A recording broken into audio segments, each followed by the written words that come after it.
afternoon, and I hope you like our new room selection. So give us some feedback at the end of the event if you like this better than upstairs. Special welcome to Mayor Alpert. I know you're here, and I believe Mayor Alpert is up front, and I believe Commissioner Jen may be coming, but I don't see her at the moment. So thanks for being here, Mayor. We really appreciate it.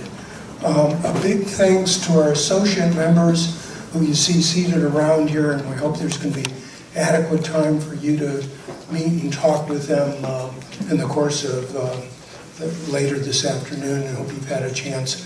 We really, really appreciate their involvement with DSCA. Without them, we could not sponsor this kind of event. Some people think churches rent space for free, but that's not exactly the case. So we couldn't do it without them. Thanks in advance to our panel members, and thanks for being here.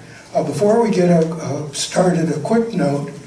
The stock market has closed earlier today, so those of you, there's no need really to check your phone about how things are going, and let's just kind of give it a break here for a while. But yeah, I see somebody checking their portfolio right now, and I don't know how it was today, but I feel like I'm in a roller coaster.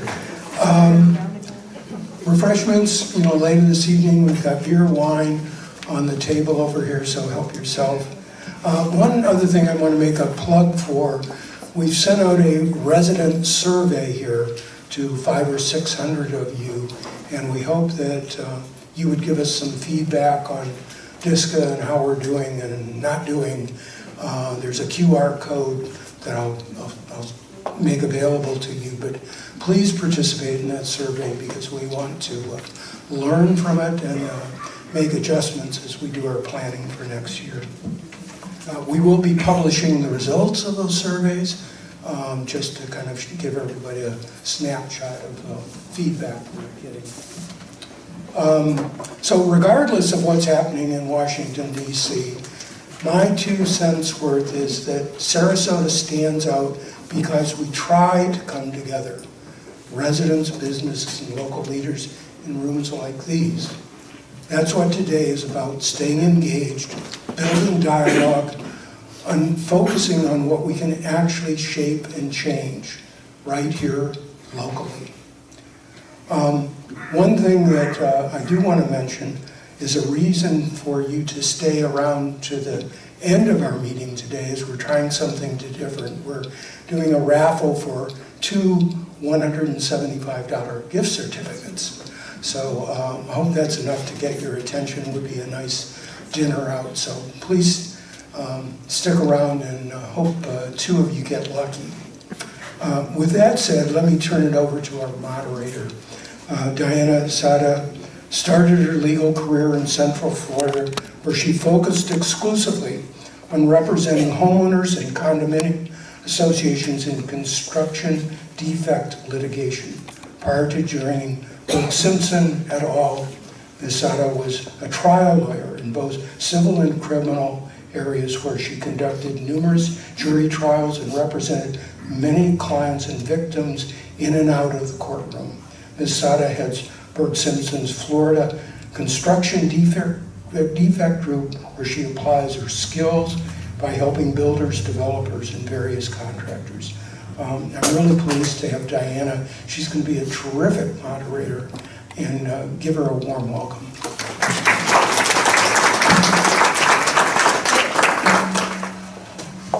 Hello. Does this not work? Hello, good evening. So I'm really excited about this mic'd up situation. So for our speakers, thanks for being here, but I'm probably just going to talk the whole time. I don't get mic'd up very frequently, and I feel like a celebrity right now. So good evening, everyone. Wow, good evening, everyone. Let's wake up a little bit. Here we go. We have a lot of incredible people here who want to speak with you and present to you invaluable information. We have wonderful sponsors. We have the DSCA. We're all very excited to be here tonight. It's going to be a great night. It's going to be fun. We obviously have some wine I see back there, so feel free to go and have a glass after you've checked your portfolios, and then we'll get this evening going. So, as David mentioned, we have two $175 gift cards that will be given away. It's not your typical $25 gift card, so we highly encourage you to stick around. I mean, 2 people will win that. I was told that the restrooms are allegedly out of this door to the left. I have not been there, but I'm also told to tell you that. So the way this is going to work is we have incredible presenters and speakers. We have Drayton Sanders, Howard Davis, Kevin Green, Corinne Arriaga, and then Captain Robert Armstrong of the Sarasota Police Department. Thank you all for being here. Each of them is bringing us incredible information to share. So as we are going through the speakers, we're also going to be thanking sponsors who are all here in between each speaker. I want to just start out by saying this is incredible. The DSCA is something that does not exist in every county or in every city. I represent clients all over the state of Florida, and although there are chapters of community associations and whatnot, you don't see organizations that care so much about their city and where they are, that different vendors, competitors, or whoever it may be actually come together and form an organization like this, sit in a room at 5 o'clock together and try to figure out a way to make Sarasota better. So I want to give an incredible round of applause to every single DSCA member who is here. If you would please join me.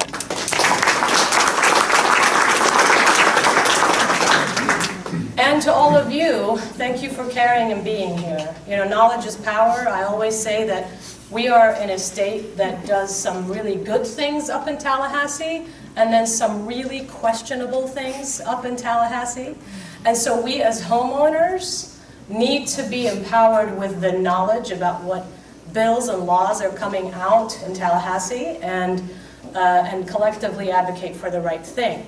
Listening to speakers like this today is only going to give you more information. So thank you all for caring, and I won't take much more of your time. So without further ado, we're going to actually get started with the program. Like I said, questions will be answered in the end. I'm going to introduce 2 of our sponsors, actually, before we get started. We have Joe Thompson. Where are you, Joe? They're not here, but their table, I cannot actually see it. Not sure where it is. Okay, so this is one of our sponsor with Acrisure.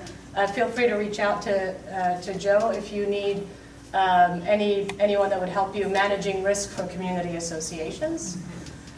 We also have another sponsor with Tannenbaum Scrow. Do we have the Tannenbaum Law Firm here? You have Tannenbaum the Mullen Hill. I'm sorry? Tannenbaum the Mullen Hill. Okay, I'm so sorry. I was just reading the logo on the slide. So the Tannenbaum Law Firm, construction defect litigation as well. Condominium Association and the HOA Association. And Condominium Association representation. Please go to the Tannenbaum table for more information on what they do and how they can help you. And so the first speaker we have today is the president of Michael Saunders and Company, Mr. Drayton Saunders. I will just go ahead and hand it over to you. All right, is it safe to turn this on? I'm sorry? We're good. I just wondered if it was safe to turn on this mic. It is safe, I think. I turned mine off, so. I had to be first, didn't I? You did. Well, if this has feedback, will somebody let me know in the back so we can adjust? But I really appreciate being here, and it was really David, thank you for the invitation, but really Peter, where are you, Peter? Is Peter here? Okay, well, he was the one that said, we really need to come and talk to the group. And I said, I'd love to talk to the group, what are we going to talk about? And then I got the official questions on safety. And so I thought, well, you know, it's such an important topic, but there's so many people on this panel who are going to have so much more to say about safety than I will. But I'm going to try to put it into realtor speak, because when we bring somebody, and many of you have traveled this journey, is that you were probably not originally from here, you found Sarasota, and you began your journey of finding your perfect spot. And whether you started on a barrier island and then moved downtown, or you just knew right away you wanted to be in downtown, the core questions that we get, and the slide I think has the first one up there. Please move off of my picture to the question, far more important. I gave you the clicker. Oh, I have the clicker. Oh, thanks. Do buyers, does it come into play when decision making? Well, you all have your own answer, but I would say that probably in fairness, safety is a farther down the list than the things that I think are far more important that you all as an organization do and focus on, which is how do you build a sense of community? What is the lifestyle that's being offered? And what is the underlying value of making an investment in downtown? And I remember when I came back to Sarasota as a 30-year-old, I moved back from a big city. It was 2003, it was a booming market, and I was really excited about exploring the area, but I wanted a sense of a there to there. And how many of you were living in downtown Sarasota in 2003? Okay, well, as you early adopters will know, other than being really excited about your equity growth, speaking of markets, downtown was really an idea. The streets pretty much closed, everything sort of seemed very quiet after a certain hour, there was not a lot of places to go out to eat, not many businesses actually made it after the first year. If you know where Selva Grill is, have you been to Selva Grill? Well, that had like 3 proprietors in there before Selva went in. And there was this idea that the downtown could really be a destination. It had always been sort of on the radar, but really developing this live, work, play philosophy of a downtown was aspirational. And so now fast forward, we love selling it because it really has come into its own. And that has not been without its challenges and its debates, and whether it's which trees you put on Main Street. Ken, you've probably been around for some of the debates. You all. Let me switch microphones with you because I think this one is. Yeah. So if I can just give you that. Perfect. I have to Is give that my, better? give my mic. All right. Do you want me to start over? I'm kidding. It really coming into our own, but as we grow, I think this is where this question of, well, like, what are the issues beyond community lifestyle, and am I buying in a safe investment? And so I said, well, I'm not going to get up here and just pontificate. I'm going to go and ask the people that are actually out in the cars with the people who are just now making that decision to call downtown Sarasota their home. And I said, well, do you get that question over safety? Where does it come into play? And I'm going to ask the captain later to actually give you the test of is the perception versus the statistics right. But really, safety doesn't come up. People really don't ask about it. What they do ask about is, other than lifestyle and walkability and what's going to be built next to me in that vacant lot, which is really that big question of like, what's my view corridor going to look like? They notice homelessness. And I see Megan from Second Heart Homes over here. Wave, stand up and wave. Does everybody know you? All right, well, if you want to know about a really cool nonprofit run by a very passionate individual, talk to Megan.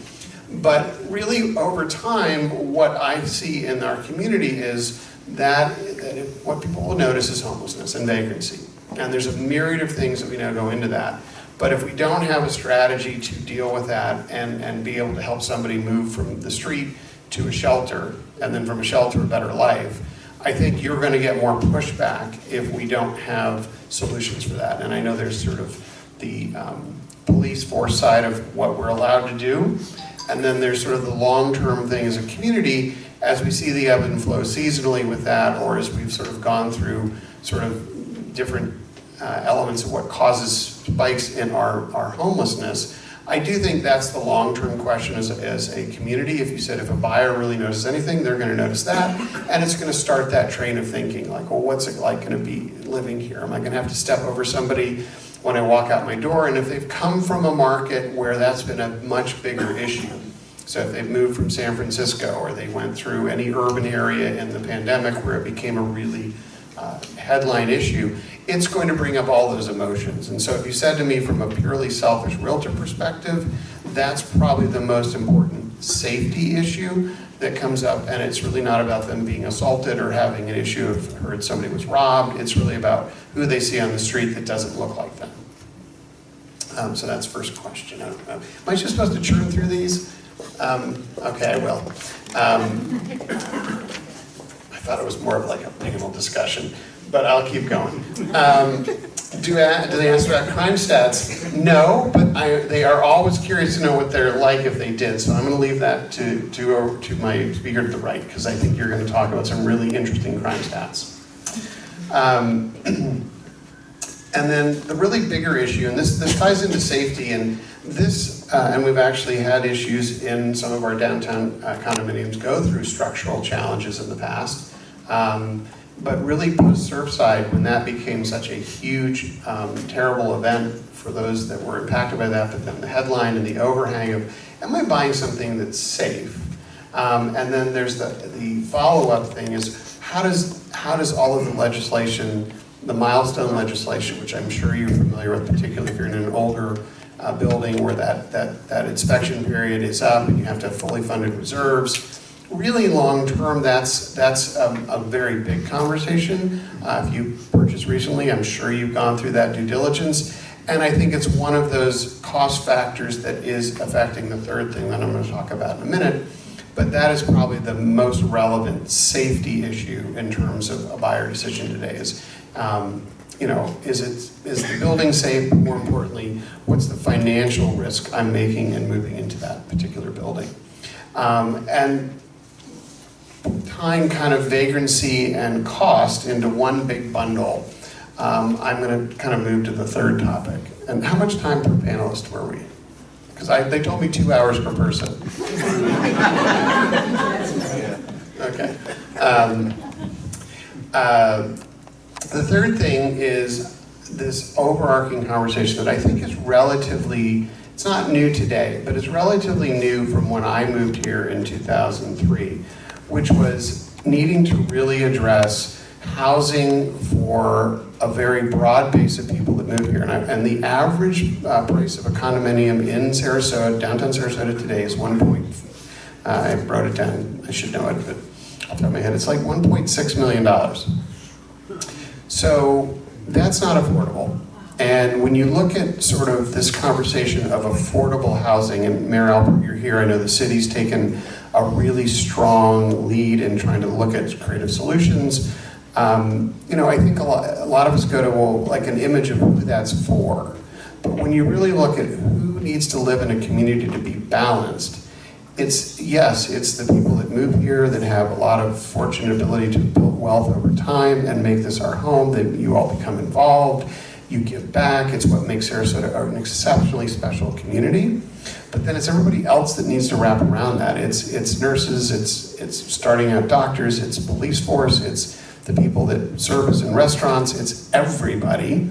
And that sort of on whether you're talking 50 to 80% AMI or 80 to 100 or 100 to 120, which are all the kind of major categories of sort of affordable workforce housing, I think we're having to take that issue of looking at that as a strategic infrastructure issue, just like you would your police, your fire, your schools, your hospital. I think as a community, we are going to have to be very thoughtful about what kind of housing infrastructure do we want to maintain a safe community and a safe downtown. And so I've sort of pivoted. It's kind of a good political speech. Someone mentioned DC, someone asked a question, you say, well, that's great, now let me talk to you about my jobs program. But I do think housing as an organization, if you are out there listening to what's going on, I would just continue to do what I heard David talk about, is really be on the pulse of where that conversation is going within our city and our county. Because long term, even though we're going through a bit of a market correction today, so if you've read headlines in real estate, 23 was sort of, 22 was the last year sellers pretty much named their price. 23 was sort of the year I thought we were adjusting, and 24 is probably the year in terms of overall dynamics in the real estate market where we're actually correcting to a sort of new baseline. That is my take as a professional. That means we're giving up some of the maximum values that were built up in 21 and 22, and buyers now are far more in the driver's seat of negotiating price. But markets they're cyclical, and we'll be right back to that growth curve. And every new project that's penciled in the city isn't coming out of the ground at an affordable price point. So I would just encourage you in terms of overall safety is if you have an unbalanced community and the only people that can live here are at that one end, I think you will end up having more safety issues over the long run. And so that's my third sort of major kind of theme in terms of, it's not what people ask about, but it is certainly what they're going to experience when they live here. And I think that's a really real-time thing we can all be involved with, is that conversation about what are the tools that are available to us to make a difference.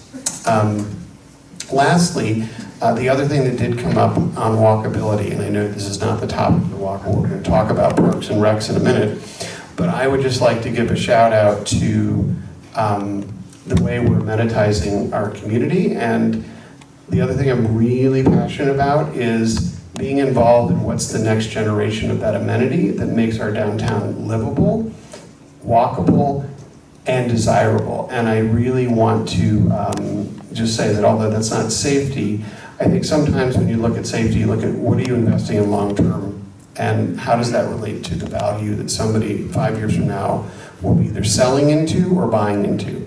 And so my plug is Parks and Rec and our overall infrastructure of amenities, and whether that's private, like Selby's evolution, and I'm maybe stepping on a landmine for anybody that, you never know how people feel about projects.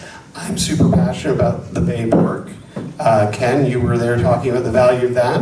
I think as we look at our downtown and the surrounding areas, whether it's Payne Park, whether it's pocket parks like Paul Thorpe Park, whether it's something really massive like the Bay, those are the really critical things that might have really big price tags to them, but as a realtor, they are ultimately the cheapest thing that adds the most value over decades to the properties that you live in, and we are fortunate to help people buy and sell. And so those are my kind of big takeaways on the topic of safety.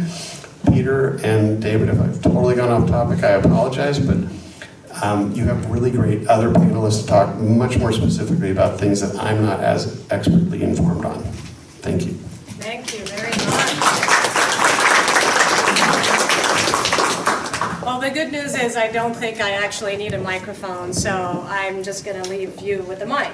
I'm going to introduce a couple more sponsors before we go on to the next speaker. We have Atlas Insurance. Where are you, Atlas Insurance? They're right there in the back.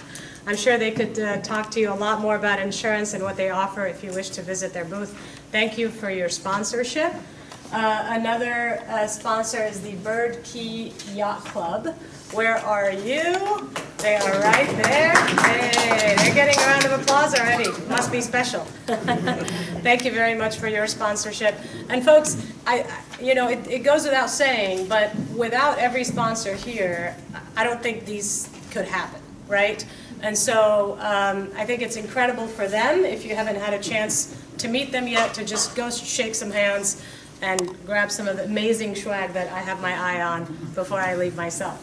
So the next speaker that we have is Howard Davis. He is the Downtown Sarasota Master Plan Chair. Sir, I will hand it over to you and let me get you the mic, if you don't mind. Where is David? Where is David? Is it okay if I stand here? I feel cut off, David. Thanks. We had that option, huh? I wanted to wait while you struggled over there.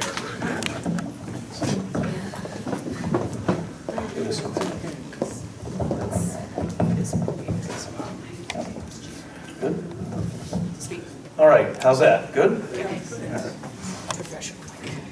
Well, thank you for being here this evening, and thank you, David, for inviting me. And I am, as the program said, the chair of what is kind of a mouthful. It's Ad Hoc Committee for the updated Downtown Master Plan. We are just getting our feet under us. We had our second meeting earlier this week. I see one of the other ad hoc committee members here, Ken Sheelan, and we've got an important mission out in front of us, and it's going to take, to go backwards for just 30 seconds, as most of you probably know, The existing downtown master plan, and there is one for those of you who think there isn't a plan, is 25 years old, and actually I think approaching 26 years old. It has a due date, a date on the cover of Downtown Sarasota 2020. So we're 5 years past the due date and desperately in need of a fresh look at our plan. So the process is going to be, the ad hoc committee, as I mentioned, is up and running, just had its second meeting. 13 members on that committee coming from all walks of life. We spent most of the last meeting talking about hiring a planning consultant. These plans are typically, in our case, this will be the case, not done internally. They're usually done by a planning consultant from outside. There are a handful in the country that are really terrific at this exercise. They have great perspective because they see places from across the country and in some cases from around the world.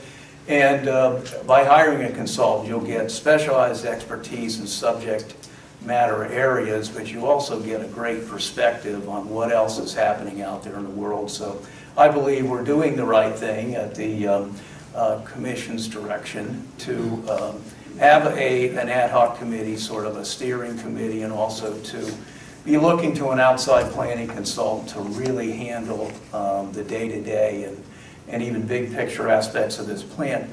A master plan like the one that we're going to be preparing typically does not have a separate section that's called public safety. The typical plan would have things like land use, transportation, infrastructure. In today's world, there's always a section on, to Drayton's point, affordable housing. Resiliency is now more frequently than not in these plans, but you're not going to find something that says typically public safety. And the reason is it's really sort of so essential that it crosses all of those other topics and is sort of embedded in the conversation itself. So, and this stems from really a basic principle that's now in city planning world, 75 years old, dating back to 1961, when maybe the best known urban planner in this country, a woman named Jane Jacobs, wrote a book called The Death and Life of Great American Cities. And big sections of that book dealt with public safety, and she particularly interested in eyes on the street, activated streets, pedestrians on the street, and sort of public safety that comes out of an active, vibrant city and how important that is. Those principles are still accepted and really underlie a lot of what we do today in urban design and city planning. And really, without public safety, you can't have a successful city. It's as basic as that. You can't have a successful city without a strong economy, and you're not going to have a successful city if there are serious public safety concerns. And one of the reasons, probably, Drayton, you don't get this question very often, because it takes just a short period of time in this city to sort of pick up, even by vibration, that this is a safe place. I don't feel uncomfortable. I don't feel as if I'm in danger when I'm here in Sarasota. It's not to say it's not there. It's just something that people accept, that we have a high level of public safety and that you personally are going to be secure as you walk around the city. And many of us, I know the mayor and I live right down the street, are out at night, as I'm sure many of you are, sometimes alone, and I don't have a minute of insecurity as I walk around here. That's not always the case. And so it's embedded in, I think, the appeal of this city and a big part of our potential. We have, as was mentioned, I mean, we have some homeless issues, but I think we do a terrific job with that. But other than that, our level of public safety is really extraordinary. So my first question was, how does public safety factor into the updated downtown master plan? My answer really are, it's not going to be a discrete, separate section in that plan. It's going to cut across many of the sections of the plan. And that's because I think there's a perception that this is a safe city. I think it is, as the captain will probably tell us in a few minutes. And people sort of accept that and move on, just as they do, as I said, with a healthy economy, the lack of vacant storefronts, the lack of empty buildings. It's just in your first perception of the city, it's embedded in that. Doesn't take care of itself, by the way, forever, so it's something you have to work at. My second question is, what role does city planning play in making a city safer? And going back, I guess, to Jane Jacobs, the key to a safe downtown is a vibrant downtown and with people on the street. So by vibrancy, I mean there are people on the street, the storefronts are occupied, the storefronts have glass, there is lighting. You know, these are the essential elements. And again, if you think about our downtown, and when I was involved with the speakers who came in for the Downtown Sarasota Speaker Series, where I was involved as a member of Architecture Sarasota, they all marveled at how many of the basics of a good city are here already. We're not starting from scratch. We're way down that path. So we're at good and getting to better. So there are things that city plans can do to increase vibrancy and a sense of activity. One goes to, interestingly enough, housing. Without enough density, and I won't say how much that is, but without enough density, you don't have enough people on the street, and without enough people on the street, safety doesn't happen. So it really goes to that fundamental. People have to live, enough people need to live downtown and feel comfortable walking around downtown, taking advantage of cultural activities, restaurants, stores, that we have that inherent vibrancy and activity and people seeing people and people communicating with each other. That is the essential first step. It's also important to have a mix of land uses. If we only had housing downtown, we're not going to have a vibrant city, because what would people do?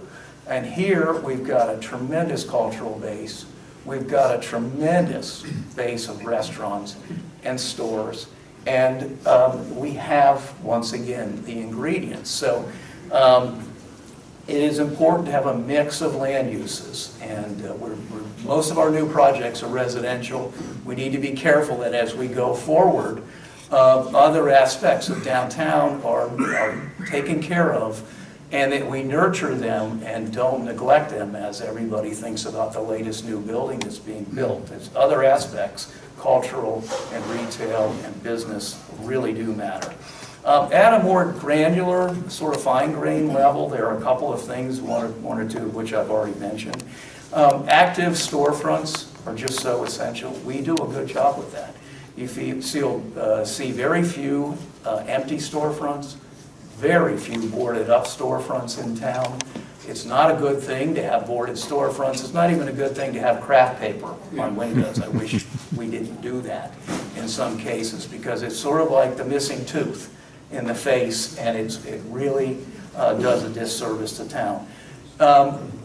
Restaurants that are, you can see through and see what's happening. Restaurants with doors open to outdoors.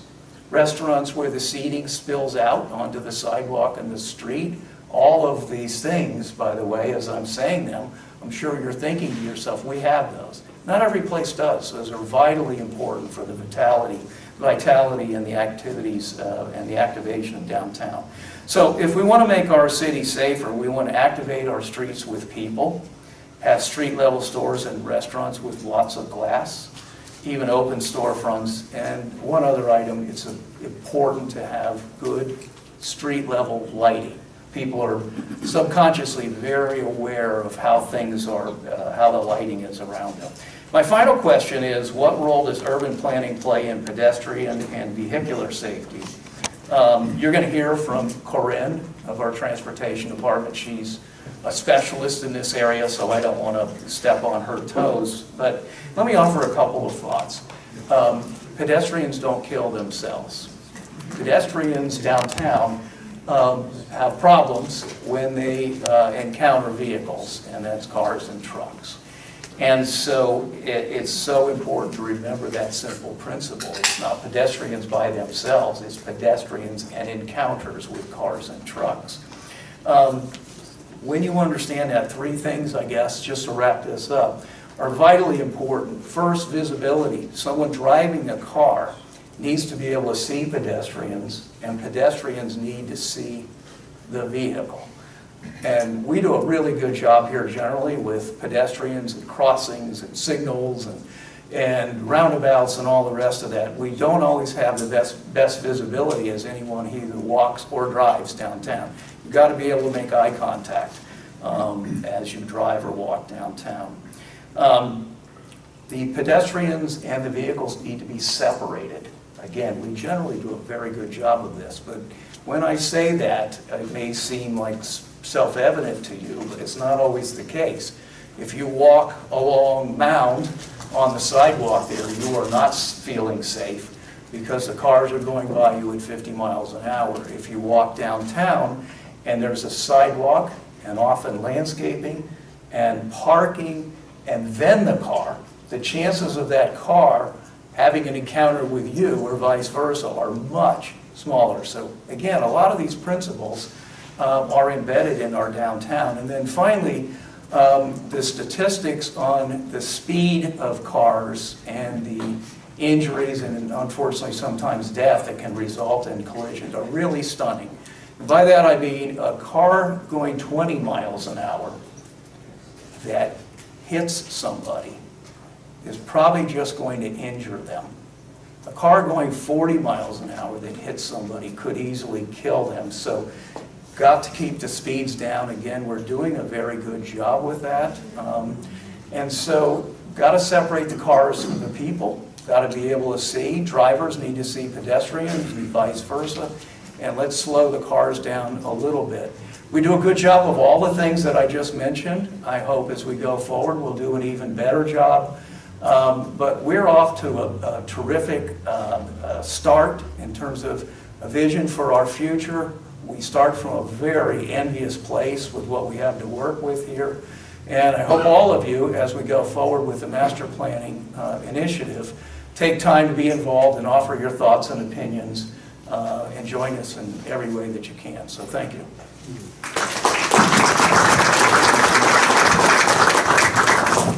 Thank you very much. Okay, we're moving right along. I hope everybody's getting good information so far. We've only had a couple. We've got more in store for you. So a few more sponsors to introduce. Burke Simpson, that's our law firm. I manage the Florida division of our firm. We do construction defect litigation only. If I may, earlier they were talking about safety and do people want to feel safe when purchasing a unit, going into their buildings. One thing that's interesting that most people don't think about is when you buy a property and you undergo inspection, make sure to ask whatever engineer or architect or whoever's doing your inspection to just keep an eye out for life safety issues. Because safety issues are not always structural issues that may make your building collapse. They may be something as simple as, we had a case that was a very, very tall skyscraper, actually the tallest in the city, where there was just one wire that was not grounded, and it was a $110 repair, but the electrical engineer told me that chances are this would have caught on fire and probably burnt a few stories in the building within the next couple of weeks based on how it was. And so all I'm saying is I just needed to say that because it's a life safety issue. From a construction defect attorney standpoint, please make sure you ask your engineers, look for things that are life safety issues that we may not be able to see. So I'm sorry that I kind of went out of the program, but it is an important thing. So we'll move right along. The other sponsor is Hotwire Communications. I don't know where they're right there in the back. So feel free to visit their table. Thank you for your sponsorship, and I'm sure they'll be able to tell you a lot more about what they do. And the next sponsor I'd like to introduce is General Elevator Solutions. They are right there. Big smile, green shirt. Feel free to stop over there and ask her about their services, and thank you for your sponsorship. So now for our next speaker, we have Kevin Green, who's a landscape supervisor with Parks and Recreation in the city of Sarasota. Thank you, Kevin, and without further ado, I'll pass it along to you. Thank you. I'm going to take Howard's lead and stand here at the podium. I don't know if you can get there.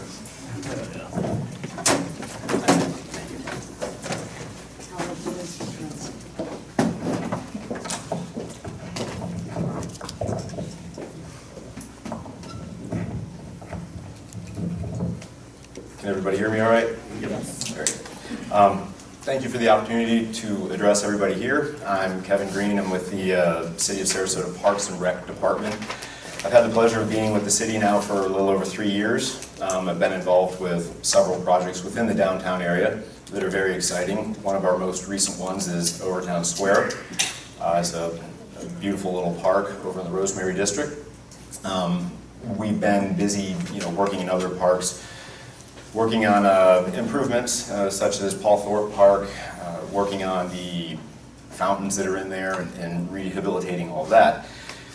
When it comes to public safety in the realm of Parks and Rec, I look at us as a bunch of frontline people out there that interact with the public and have the opportunity to make things better, notice things that might need some attention, and we're really an important part of a bigger picture to make Sarasota, the downtown area, safer. So it's our honor and our pleasure to be able to do that for folks. It's really good. I do have a list of questions here that I'd like to just jump right into. One of the questions were, are the city parks currently being monitored? Well, Parks and Rec, like I said, we have about 35 to 40 people within the department, and we're in these parks every day.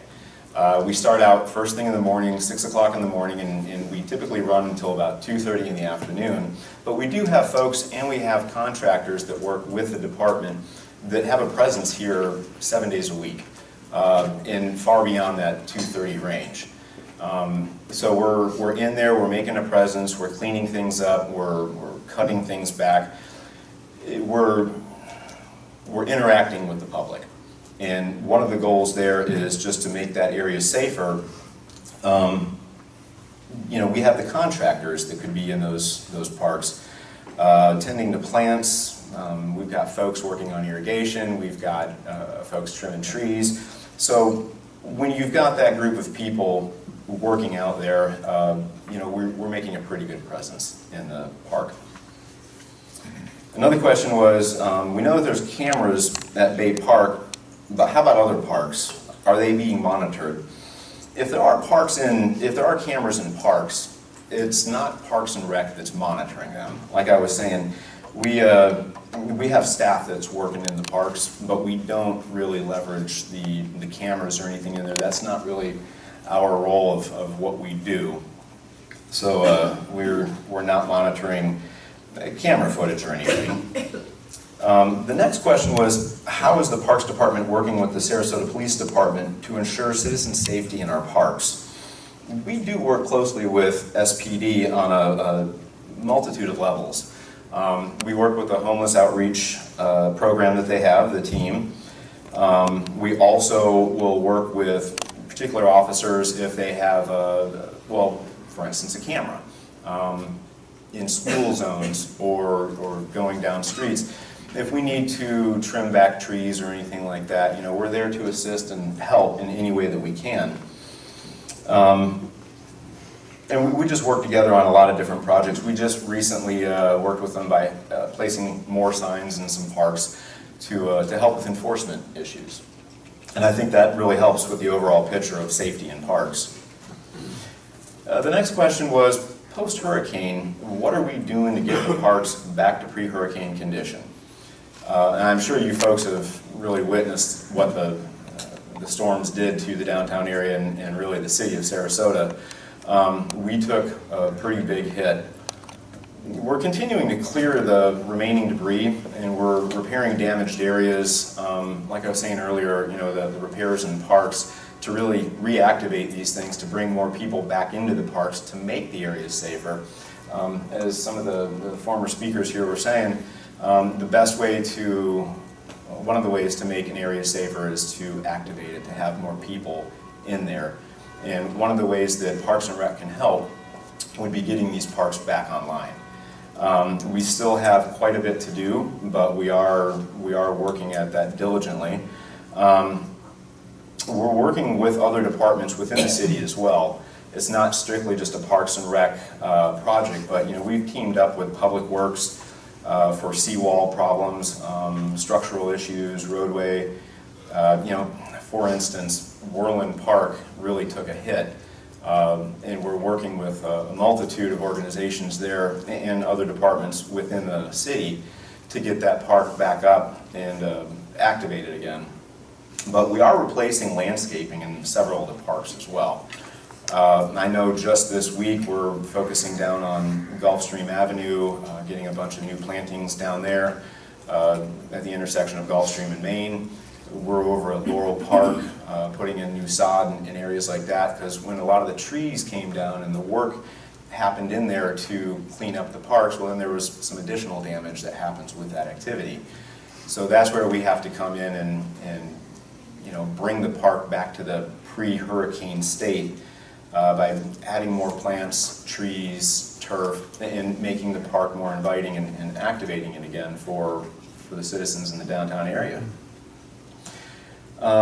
Another question that was asked was, what is the current status on lighting? Lighting repairs and replacements are ongoing throughout the parks, and the priority is given to the heavily used regional parks and amenities. Right now we're going through Payne Park. That's a pretty big project there with several lights out.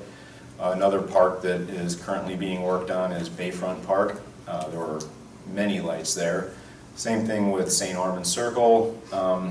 So we're, again, working with contractors and other folks within the city, again, Public Works, to bring up lighting that might have been damaged in the parks, and then just making them fully functional again. And then, is the lighting sufficient to keep residents safe? I can say that the lighting in the parks meets the standards, and Parks is always adding lights that go above and beyond the minimum standard, but we're also trying to work with neighborhoods and keep that light below light pollution levels. Nobody wants a light shining into their building or washing too much light where they don't want it. So we do have a fine line that we work with to make areas safe by illuminating them, but also not over lighting areas where lighting isn't really wanted. But to make areas safe, we do light streetways, sidewalks, and things of that nature. So that's all I have. Thank you. Thank you very much for all of your work.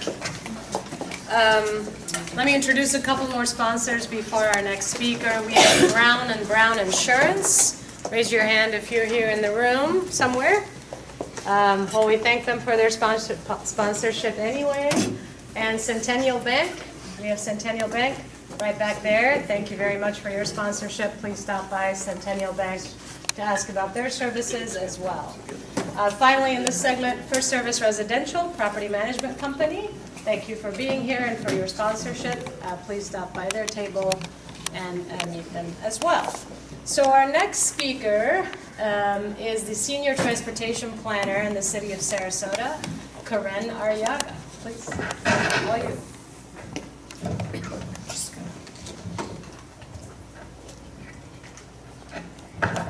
Okay, can you hear me? Yes. All right. Hello, everyone. My name is Corinne Arriaga. I'm a Senior Transportation Planner here at the City of Sarasota, and I've been with the city for approximately 3.5 years. I would like to thank David for inviting someone from the Transportation Planning Division on to discuss some pedestrian safety here. Before I get started, I did want to share a little bit about myself, and this is for 2 reasons. One, because I'd like to get to know all of you, so maybe you should get to know me too. And then 2, it also provides you with a greater understanding about the perspective that I bring to the team as we start to tackle different solutions in the area. So I'm originally from New Jersey, and I spent my high school and college years walking to train stations and taking mass transit to Philadelphia. So I'm pretty familiar with walking through cities as well as taking mass transit. Usually in transportation meetings, they always ask, what's your favorite mode? Mine happens to be walking, so I thought this was a very fitting topic for today.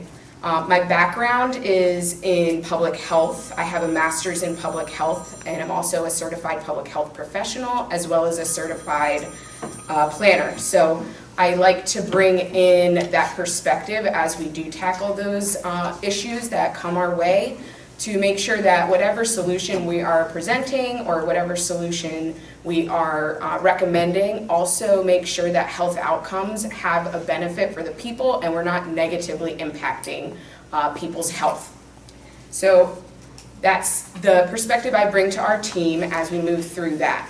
And so Howard was saying a little bit that speed has a lot to do with people with the maybe negative outcomes of crashes with people. So that is in fact true. Some statistics, people going 20 miles per hour, it's likely that 1 out of 10 people would result in a fatality. Whereas if you increase that by just 5 miles per hour, it triples. So 3 out of 10 people are then likely to die in a crash by just going 5 miles per hour over. And so then when you start to think about if people are going 40 miles per hour, that increases to 9 out of 10 people. So 90% of people who are hit by a vehicle going 40 miles per hour are likely to die. So that's a critical component in this safety conversation, and that's why we at the city really really focus in on speeding through our traffic calming program. So I don't have the, oh yeah, okay, great. Some of my questions are pretty long, so I don't want to answer them. This happens to be one of the shorter ones. So some of the traffic calming efforts and how it's important to downtown residents. Last year through the budget cycle, our city commission authorized some funding for a traffic calming plan development. So we kicked that off in February, and what we're really looking at is doing a citywide speed analysis to see what the speeds are throughout the entire city. And once we determine that, we'll be able to evaluate the roadways and see what solutions are feasible to be able to make sure that people are going the speed limit on our roadways, because we understand that, what I just said, right, speeds are really important for pedestrian safety. We want to make sure that no one is capable of going 40 miles per hour in a 25 mile per hour roadway because the street design allows for it. So that's something we're working on. Currently, we are working with RK&K as a consultant, and they have done preliminary data analysis on the speed differentials, so we're looking at that. And in the meantime, city staff is working with the neighborhood associations and reaching out to them to share more about this information, as well as gather their feedback through their neighborhood meetings. So some of the next items that I want to talk about is the effectiveness of the current crosswalks. And so, as Howard mentioned, he said especially in the downtown, we're pretty good about having crosswalks at the intersections as well as mid-blocks where they're warranted. Just recently, the Downtown Improvement District requested additional crosswalks. That does go through an evaluation process based on engineering standards, so we have to see if they're warranted or not. We did find that 2 out of the 3 were warranted, so I think just last week, installed 2 crosswalks, one on Palm Avenue and one at State Street Garage, to ensure that people who are crossing the street there are in a visible crosswalk, because like he was saying, visibility is really, really important. So some of the things that we're working on when it comes to safety and pedestrian safety, we are currently partnering with Sarasota County to develop a safety action plan. That funding for that action plan was granted through the Safe Streets and Roads for All grant. It's a federal discretionary grant. And we are currently evaluating this and developing a high injury network that identifies the corridors and intersections that we're seeing our most crashes, our most dangerous crashes at that, the ones that have the highest pedestrian fatalities and injuries, and when we identify those, we're going to create and identify solutions. So we're really expecting to see a lot more areas where we can install crosswalks to ensure that where the areas where pedestrian safety is happening, or pedestrian crashes are happening, that we're installing the right treatment to ensure that that doesn't happen anymore. The Federal Highway Administration has a really great program. It's called the STEP program, Safe Transportation for Every Pedestrian. And it really identifies the laws and rules and regulations for people walking and what those crosswalks and crossings should look like when they're there, if it should be high emphasis, if it should just be the two lines. And what it also provided was a matrix that helps us identify which pedestrian crossing solution is appropriate for the problem at hand. And so we're working with that to make sure that we're putting the appropriate solutions out there. So the next question relates to walkability and bicycling. The City of Sarasota approved the first Transportation Master Plan, Sarasota in Motion, in 2020. That was a year-long process of reaching out to the community to hear and listen and really understand what the wants and needs were from the community. And so the outcome of that plan was a list of 40+ projects in the area that really focused on multimodal improvements. So ensuring that we are focusing on our most vulnerable users, so people walking and biking, and then ensuring they have the safe space while also accommodating people driving and of course our freight. And so through that program, we have a list of just all these projects that really focus on making sure that we have those spaces and places for bikes and pedestrians. And right now, out of our top 10, we're moving forward. We've completed the Bay Runner, so we've created that transportation from Main Street to the island and then back. And then we have on queue our Main Street Complete Street, which is a redesign, which will improve safety conditions that were identified as well through our Metropolitan Planning Organization's Destination Zero Safety Action Plan, and a lot of other projects that will provide those facilities. The next question is again about that multimodal aspect. So we also brought in VIOs, which are the micro-mobility. They're the electric scooters. You can either sit down on them or stand up. So that is managed through our parking division. Broxton does a really great job of working with VIO and ensuring that everything is compliant and making sure that they are taking the scooters back to the charging locations at the end. The scooters are self-regulated for speeding. They can't go over 15 miles per hour. So that is one way that the speeds are being regulated and managed through that program. That's something that's already included in the equipment itself.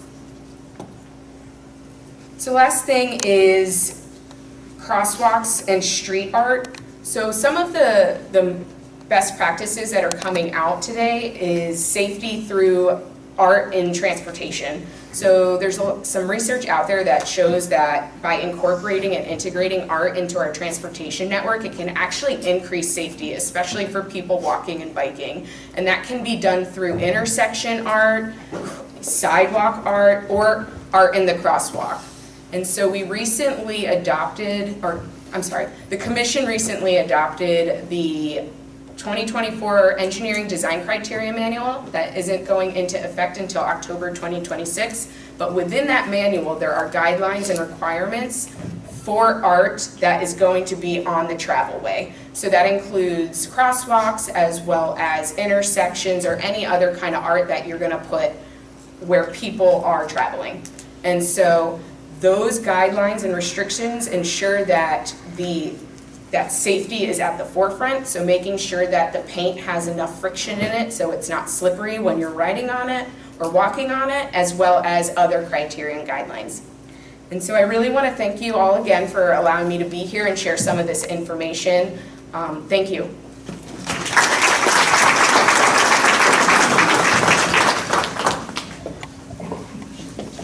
Thank you very much. Those are some scary numbers. It's important that we all learn safety measures on the road. In fact, I actually just came across some data. You were talking about how just going 5 miles over may increase the chances so much of somebody dying. The last thing I want to do is make people dislike millennials even more.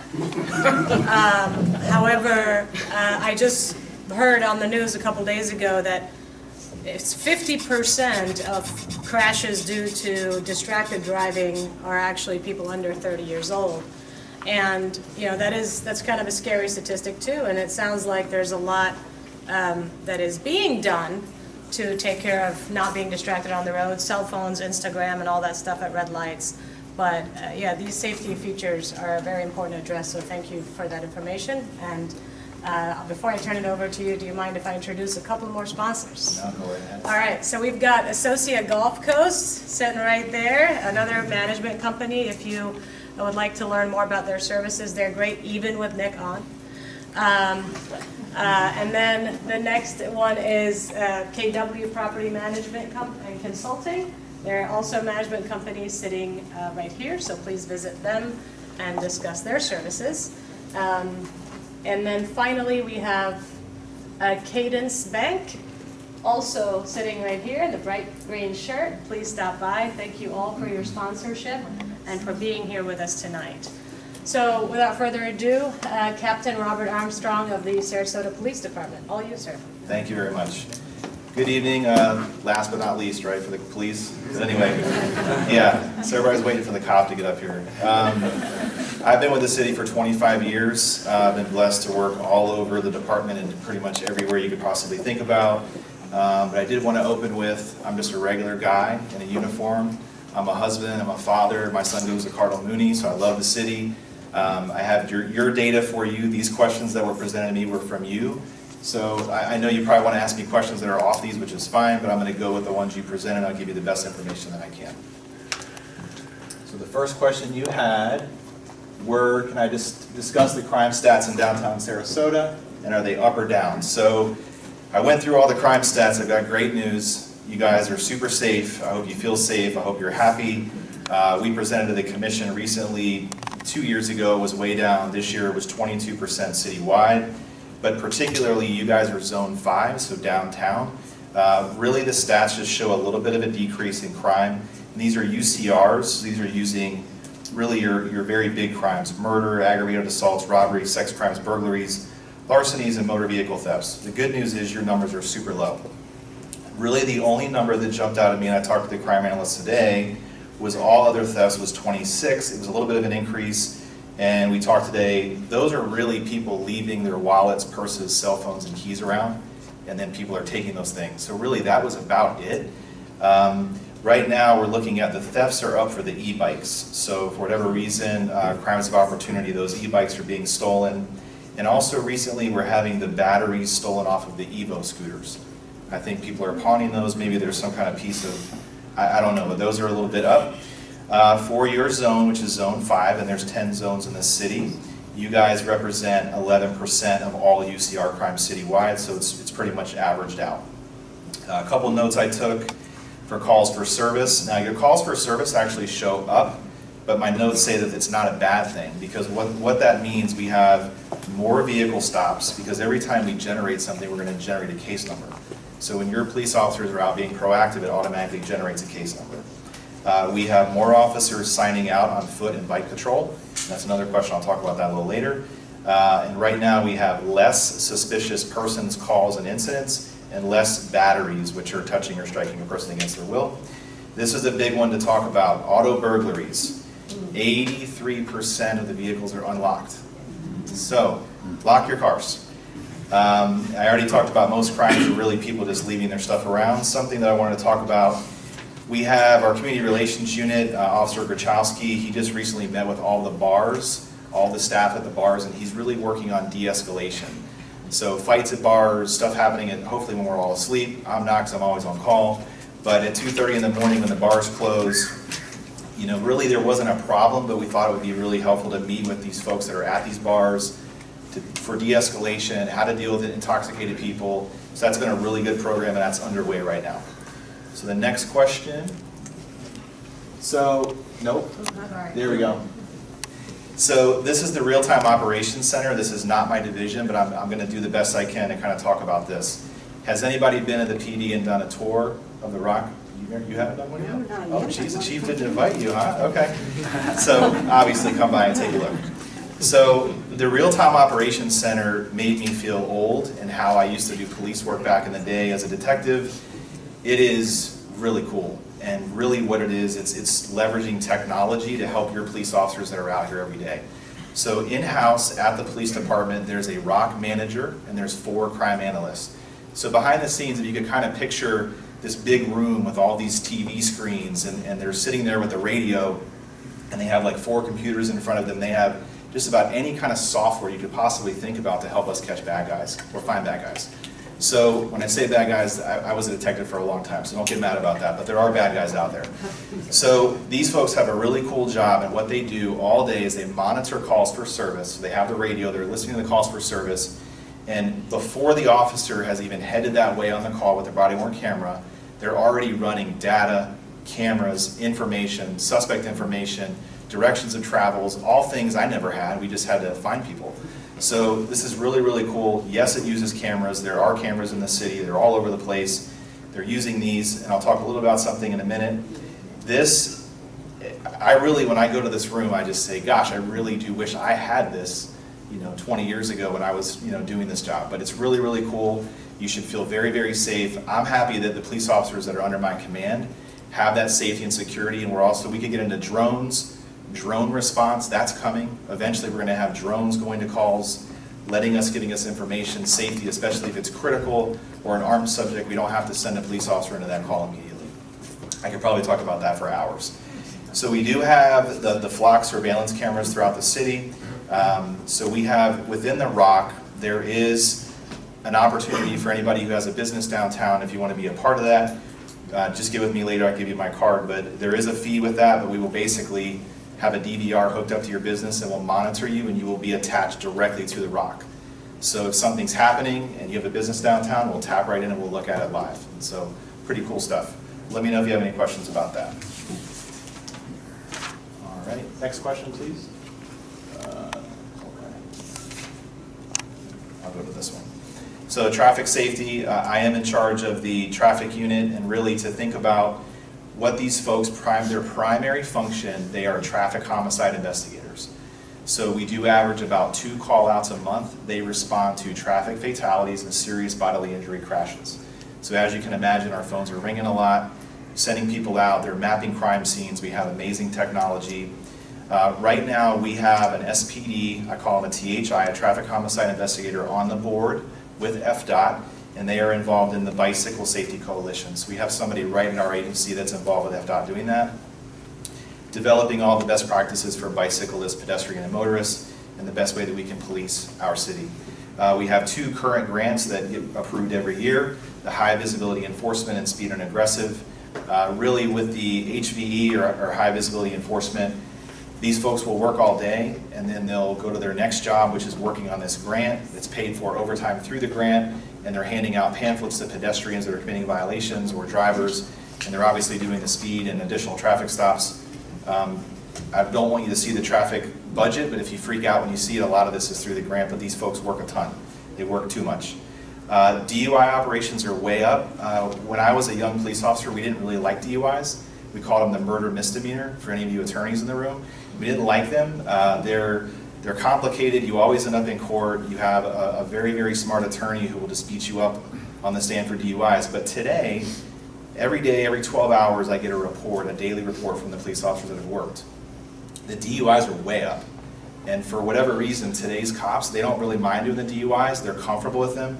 I think it's the training. We've taken one of our THI SMEs, subject matter expert, about DUIs, and when the police officers come to SPD, they learn so much about DUIs that they feel totally comfortable doing them.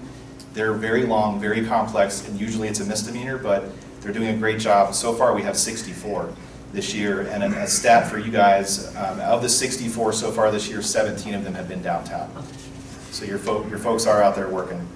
Next question. So the e-bikes. So we actually have e-bikes now, which is really neat for our officers to ride them. I don't know if you've seen them, but they're pretty cool. So e-bikes, scooters, and skateboards, yes, they can operate anywhere a bicycle can per statute. We do have the City Code 21128, which does restrict skateboarding. So if you have skateboarding in an area where they shouldn't be, you can certainly call us and we'll have somebody come out and check them out. I think this really, and I talked to Joe Polzak, this was established when Payne Park, the skate park, came out. We didn't really want folks skateboarding downtown, and they're definitely prohibited from being on, planters and curb, like all kinds of things like that. So this is we could talk about skateboards for hours, but I don't really have a lot of information because no one really calls about skateboarders too often. When you are on an e-bike or a scooter on the roadway, you have to follow the same laws that govern motor vehicles. And e-bikes do not generally require registration unless you're on something that's over 49 cubic centimeters. I think that, was there another one or was that it? That is it. That was it? Okay. Thank you.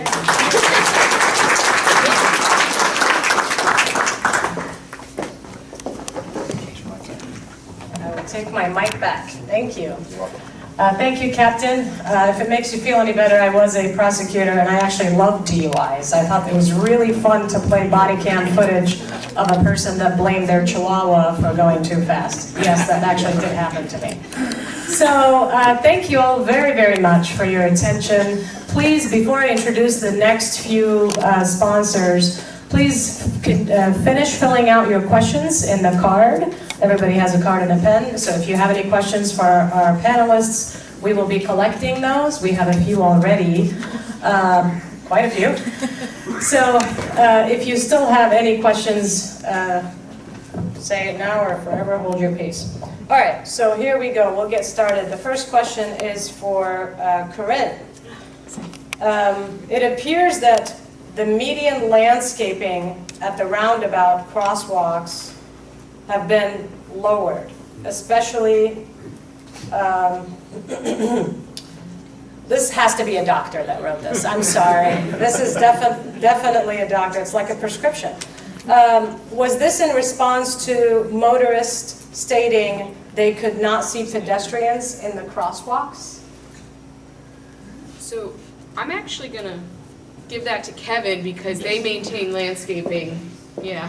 We do maintain landscaping and, abutted to the roadways. We do have standards that we have to abide by. Let's try that again. If it doesn't work, I'll give you my mic back. Okay, fine, you can have my mic back.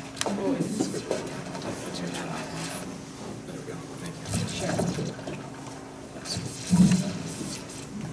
Okay.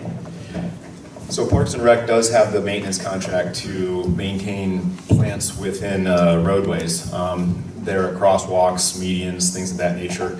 And we do have standards that we have to abide by. We do have the maintenance contract with Florida Department of Transportation, and they have those guidelines, and we do cut things back routinely. We try and plant things that don't get too large.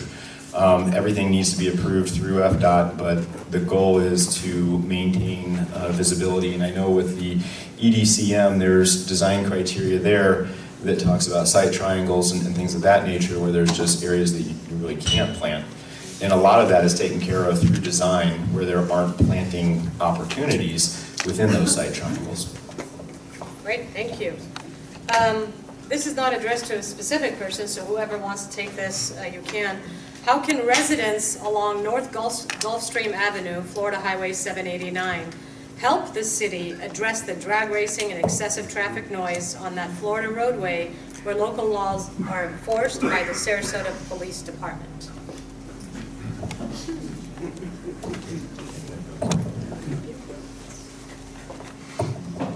So I talked to somebody earlier tonight, thank you, I won't call you out, it's probably your card. I gave you my card, please give me a call.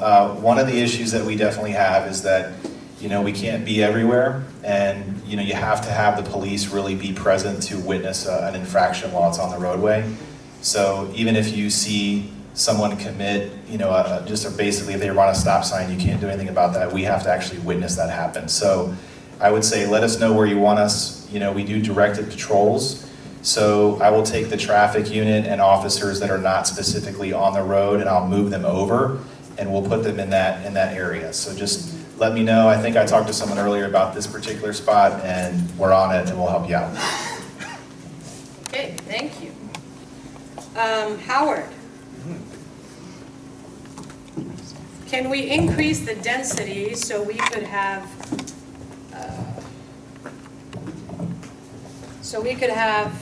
4 1,000 square foot units versus the 3,000 to 4,000 square foot units? Smaller unit size is needed for more affordable units. The young professionals could essentially get the property. Yeah, I'll take a shot at that. We generally, in Sarasota, interestingly enough, projects are not built out to the maximum density. So each parcel has a number of units per acre that are allowed to be built on it. Many of the projects downtown don't exceed those numbers. So not building smaller units isn't often, not always at least, a function of the maximum number of units allowed. It's a function of where the market is, which in Sarasota, as Drayton said earlier, skews very much to the top end of the market. So in order to make a smaller unit attractive to a developer, there has to be a reason for them to build those units. And that requires some intervention, some public investment, because otherwise we're just going to skew to the top as we have. So it's not really a density question. It's that the market is in a certain place. The maximum amount of money you make per square foot as a developer is up at that top range. We need to flatten that market to make it more appealing and more attractive to build smaller units. Okay, can we prohibit bikes on Main Street and sidewalks? Ingress sidewalks, safety, and yeah, I guess that's the question. Can we prohibit bikes on Main Street and sidewalks? So For there's Captain Armstrong. Go ahead. Oh, it's for Captain. Oh, that was just directed towards you. But please go. He doesn't want to answer that question. State law allows bicyclists to act as a vehicle on the roadway and be on a sidewalk as a pedestrian. So they are allowed to be in both facilities by law. Would you like to add to that? No? Okay. All right.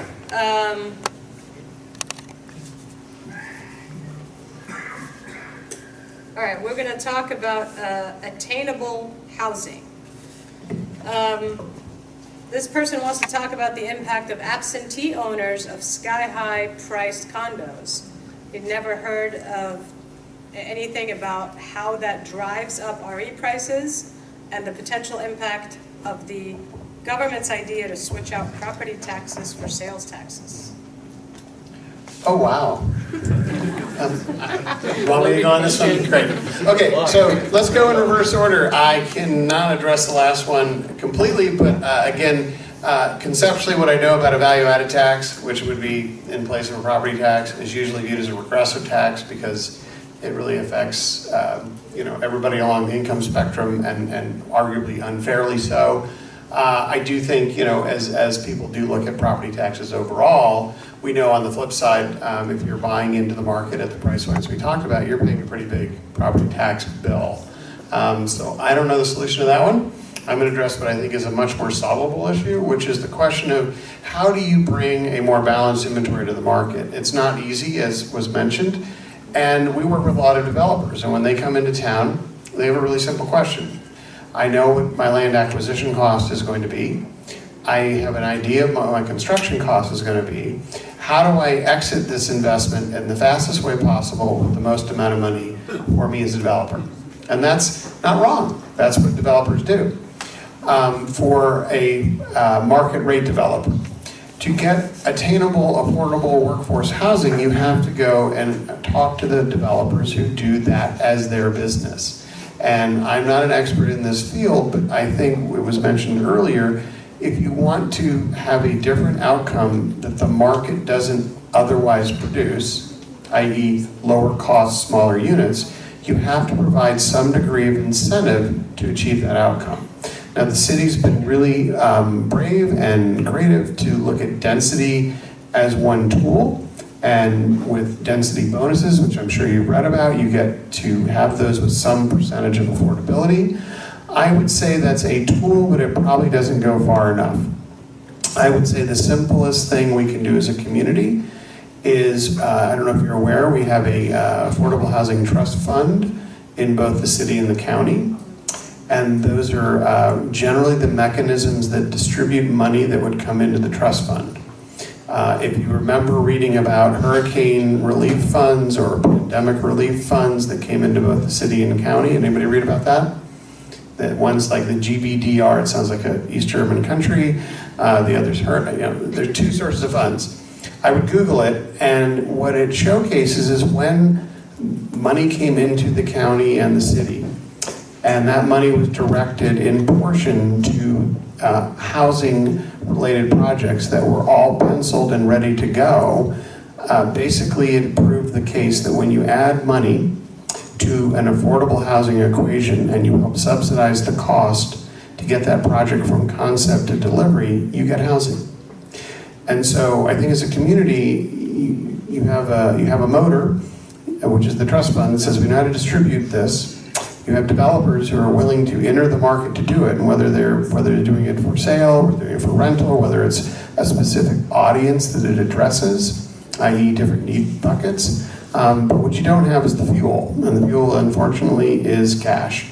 And so I think if you say we want a strategy for housing, we're going to have to be very serious about, do we invest in that the same way we direct resources to schools, to our hospitals, to our first responders.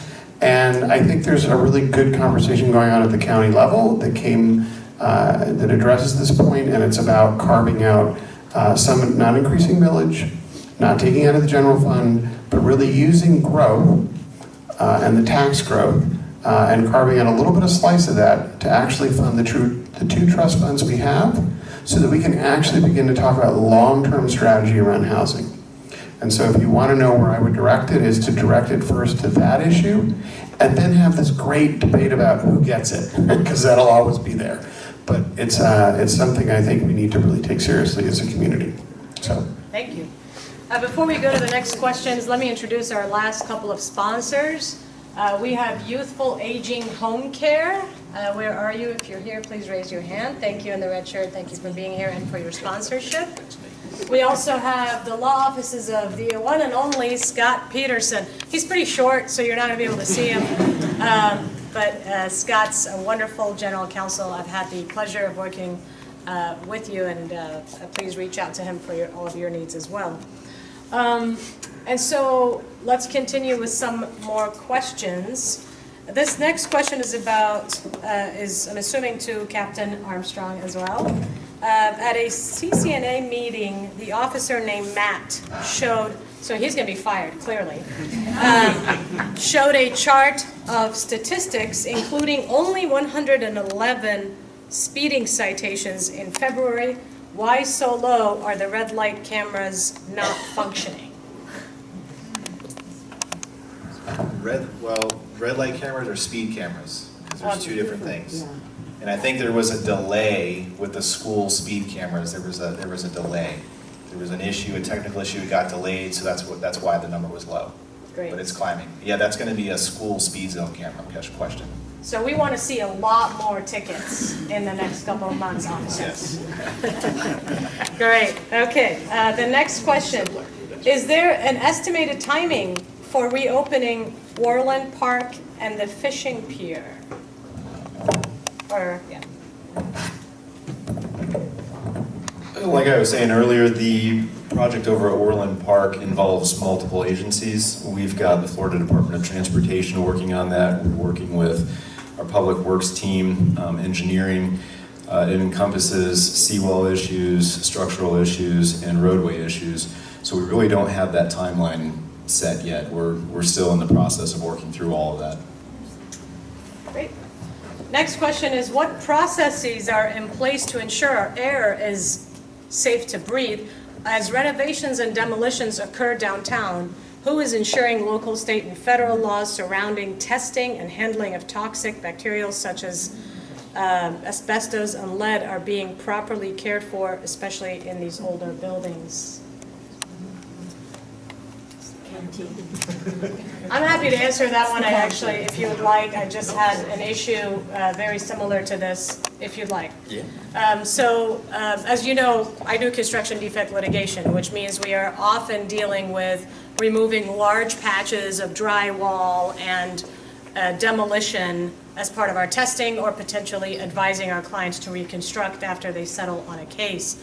There are regulations that actually require that if you cut out more than a certain square footage of drywall, I think it's 160 square feet, which is not a lot if you're talking about high-rise buildings, that you must actually take a sample and get it tested for asbestos and all of that stuff. So there are absolutely regulations that are in place. Whether buildings follow that or not and not get caught is obviously on the building, but if professionals are in place, then most of the time they should, in theory, have their experts actually be getting those inspectors to inspect for that. Anybody have anything to add to this? Okay, perfect. So the next question is, can we ban motorcycles on Main Street? I'm assuming the answer to that is no. Correct. Okay. I would love to turn Sarasota into a walking-only city, right? We could be like the first European walking-only city. We'll just wall it. All right. Is there a hotline or somebody to call, like a non-emergency number or whatever, if a car is driving around downtown around 3 a.m. with a loud muffler or very disruptive music or anything like that in the middle of the night? What can we do? So the question is about a phone number, 941-316-1201, 941-316-1199. Those are non-emergency dispatch lines. Those are run through the sheriff's office. I'll give you the numbers again if you're writing them down, but obviously my folks are out 24/7. We never really go to sleep, so we're always out and about. If you're gonna call the police about something like that, it would be a non-emergency. So it's 941-316-1201 or 941-316-1199. Those calls come in and dispatch and then go to the police officers that will respond to that location. Okay, thank you. Has there been any support to make parts of Main Street closed for traffic completely during dinner hours? I'm assuming maybe the same answers, or?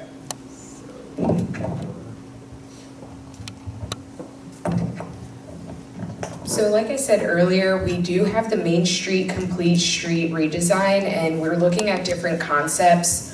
There are some additional recommendations that will be provided, and one of them is exploring the possibility of creating a pedestrian mall, but operationalizing it. So during certain hours or maybe on weekends, it just depends on what, there's a lot of different factors that it depends on, and we haven't gotten there yet, but we are finalizing the visioning and presenting that to the commission in the near future, and that will have all of those recommendations. Great. Regarding street lights being out, many street lights are out and at night. What can we do? So the city has an app that you can download on your cell phone called Click to Fix. We encourage you for any maintenance or items like that to make sure you go in the app and drop a pin and tell us what the problem is, because that will actually give us the location of the issue, and that way we can queue it, we can put a ticket in so our guys can get to it in the queue. Is road calming allowed on Mound to slow down speeders? So traffic calming is a set of roadway treatments that can alter the driver's behavior. So for certain roadways like Mound Street, which is an arterial and it is actually a Florida Department of Transportation roadway, we would evaluate that through our traffic calming plan, as well as provide recommendations to Florida Department of Transportation to explore. However, understanding that is a higher volume, higher speed roadway, the treatments are a little bit different. So you can see how we have that, the roundabouts, so that's a treatment that is actually traffic calming. So those are the types of improvements that would be likely to get installed on higher volume, higher speed roadways like Mound. Great. And we only have a couple more questions, and then we're going to do the $275 gift cards, so stick with us. Since you just answered this question, there are two more cards that are pretty similar, so I'm going to read those, and then if you have something to add, you can. Otherwise, we can just assume they've been addressed. The first one is speed bump on Palm and Mound. I'm assuming... I mean, if it's on Mound, that's not, that wouldn't be something, that wouldn't be a recommended solution. Okay. And the second one says, I have personally seen a pedestrian seriously injured as she was hit by a car on Main and Palm. Do we not have the resources to slow cars down and observe stop signs? So that, to me, is driver behavior, and that's not something that an engineering solution would resolve. So there are a lot of different factors on making our streets safer. Engineering is definitely one of them. There's also enforcement, emergency response, education, and engagement or encouragement. And so that engagement, encouragement, it also falls on us, right, as people interacting and interfacing. I mean, we have to hold ourselves responsible for, as we're driving, following the rules of the road, as we're walking, making sure we're not, you know, we're looking both ways before we cross the street, even if we're in a crosswalk. So ultimately, if people aren't adhering to the stop signs, that falls on an enforcement issue and not necessarily something an engineering solution would resolve. Okay. I think a similar concern, early small roundabout walks are, let's see, sidewalks lead directly into center of road, and it leads to people walking directly into traffic. What do we do? I'm not sure. That's my question. It's the worst one is this roundabout right out here at Ringling and South Palm, where there's no barrier between the end of the sidewalk and the street, the roundabout part of the street. And if you look straight across the street, it looks like you go straight to the sidewalk on the other side. And so people walk out into the roundabout thinking they're going in the right way because the sidewalk leads them that way. And there's nothing to stop them, like a chain or a plant or anything. Well, we'll definitely look into that. I'd have to look at that a little bit more closely before I could respond. But so you said it's Ringling and Palm? It's this one right out here. Okay. It happens at Orange and Ringling as well, but the problem is especially bad during the tourist season because groups of tourists wander out into the roundabout. And then you've got about 5 or 6 different targets. You said Orange and what Ringling, Ringling and Orange. Ringling and Orange, okay, thank you. They're the two worst. The next question is art in the walkways, etc. Beautiful, but why does that not cause distraction and even more accidents? So there is research out there that shows the art in the travelway or in the crosswalk can actually enhance visibility. It draws drivers' attention to the crosswalk itself, so it inherently makes the driver stop focusing on something else or on their phone, and then they're looking directly at the crosswalk, which would imply that they can then see the pedestrian. So that is why the research has shown that incorporating art into those crosswalks has actually improved safety. However, there are caveats. The design of the art can't be so distracting that people forget that it is a crosswalk, and that it needs to comply with it needs to comply with the regulations of a crosswalk. So if it's the two stripes, then the art needs to remain within the two stripes. If it's a high visibility where you have the bars in them, then the art needs to be in between the bars. It can't cover up that high visibility portion of the crosswalk. Okay, the last question is for Captain Armstrong. What is 5 times 364 divided by 8? I just wanted him to look at me like, can we not do that? Folks, thank you very much for your attention. We have amazing gift cards to give away.